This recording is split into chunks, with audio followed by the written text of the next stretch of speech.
Hi, I like to exercise in order to stay healthy. But unfortunately, it is really hot outside. Therefore, I go to the gym. But let's be real, it's very boring.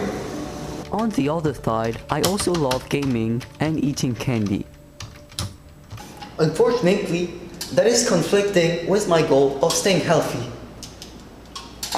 Therefore, I have built myself this exercise bike which acts as a video game controller.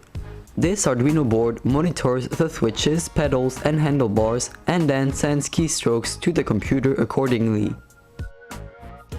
This project has benefited me in many ways, allowing me to stay in shape while still doing my hobby. Moreover, except from the Arduino board which cost me $5, everything in this bike was scavenged and thus making the bike almost free.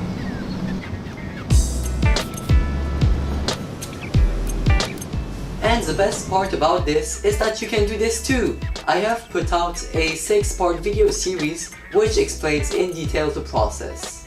In conclusion, I believe that staying in shape should be fun and you don't need a gym membership or a fancy exercise bike for this. All that I know is that you can do this too. So what are you waiting for?